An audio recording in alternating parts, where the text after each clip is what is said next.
મિત્રો, weather news Gujarati YouTube ચેનલની અંદર આપ સર્વે મિત્રોનું હાર્દિક સ્વાગત છે. મિત્રો, આજના વિડીયોની અંદર વાત કરવાની છે કે જે શિયાળાની જે શરૂઆત થઈ રહી છે, ધીરે ધીરે શિયાળો જે કહેવાય ને કે હવે પોતાનું સ્વરૂપ દર્શાવી રહ્યો છે. શિયાળો ધીમે ધીમે હવે જામી રહ્યો છે.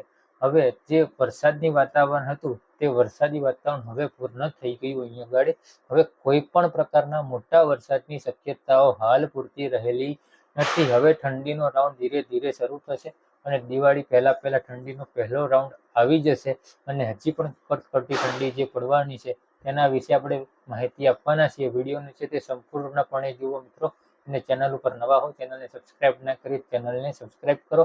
વેધર ન્યૂઝ ગુજરાતી યુટ્યુબ ચેનલની ઉપર પણ આપણે હવે માવઠાના વરસાદ, ઠંડી, શિયાળો, ઉનાળો, ચોમાસાના લગતા વિડીયો આપણે રેગ્યુલર હવેથી મૂકવાના છીએ. એટલે આ ચેનલને પણ સબસ્ક્રાઇબ ના કરી હોય તો ચેનલને સબસ્ક્રાઇબ કરી લેવી. મિત્રો, હવે વાત કરીએ જે ઠંડીની વાત.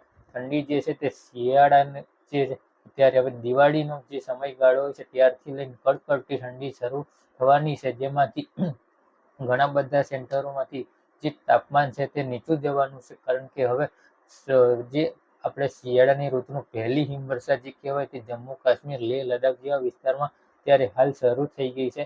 જેના કારણે ઠંડા પવનો રાજ્યની અંદર ફૂંકાતા હોય છે. હવે ઠંડીની એટલે શરૂઆત આપણે થવાની છે અને ઠંડીનું જે ટેમ્પરેચર જે છે તે રાત્રિનું ટેમ્પરેચર એટલે લઘુત્તમ તાપમાનની વાત કરી લઈએ તો લગભગ કોઈ એરિયાની અંદર અત્યારે હાલ એટલું બધું તો નીચું તાપમાન નહીં જાય કે 20 થી 22 ડિગ્રી સુધીનું તાપમાન. મેક્સિમમ તાપમાન 24, 27 કે 28 ડિગ્રી અને જે દિવસનું તાપમાન છે તે 30 થી 35 ડિગ્રીની રેન્જમાં રહેશે તેવી શક્યતાઓ છે. અને જે માવઠાના વરસાદ વિશેની પણ હવે વિડીયોની અંદર વાત કરી લઈએ તો માવઠાના જે વરસાદ છે તે પણ હવે પૂર્ણ થઈ ગયા છે. ચોમાસાએ વિદાય લઈ લીધી છે.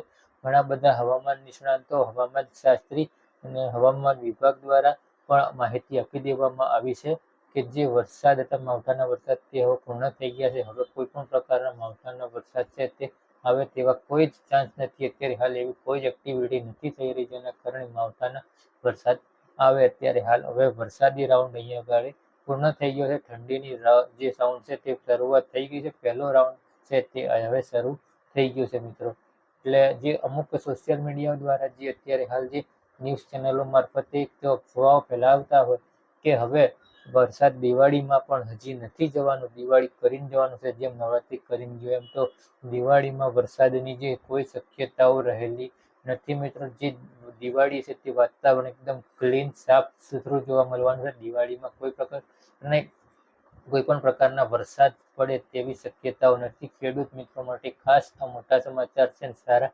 સમાચાર છે. ખેડૂત મિત્રો, કોઈ વરસાદની શક્યતાઓ નથી. તેમ છતાંય જો આવું કોઈ પણ પ્રકારનું વરસાદી વાતાવરણ ને લાગશે તો આ weather news Gujarati YouTube channel ઉપર અમે વિડીયો મૂકીને તાત્કાલિક જાણ કરીશું. બાકી અત્યારે હાલ એવી કોઈ જ શક્યતાઓ નથી કે વરસાદ ફરીથી પડે. હા, એટલું ચોક્કસથી છે કે એકલ લોકલ વિસ્તારમાં કદાચ એકાદ ગ્રામ્ય વિસ્તારની અંદર જે ગરમીનું પ્રમાણ વધારે હોય તો કદાચ એકાદ અડધો ઇંચ જેવો વરસાદ છે કે છૂટાછવાયા વરસાદી છાંટા કે માવઠું હળવું, એકદમ હળવું માવઠું જે ગામની બારે પાણી ના નીકળે એવું હળવું માવઠું પડે તે અપવાદરૂપ કહેશે. બાકી કોઈ પ્રકારના વરસાદની હાલ પૂરતી શક્યતાઓ નથી. મિત્રો, એટલે આજના જે આ વિડીયોની અંદર અત્યારે હાલ પૂરતું તો આટલું જ. મિત્રો, છેલ્લે weather news Gujarati YouTube channel ઉપર આપ નવા આવ્યા હો ચેનલને સબસ્ક્રાઇબ ના કરી ચેનલને સબસ્ક્રાઇબ કરી દેવી, વિડીયોને લાઇક કરીને વિડીયોને તમામ ગ્રુપમાં શેર કરી દો જેથી કરીને આવી અનેક અપડેટ તમને મળતી રહે.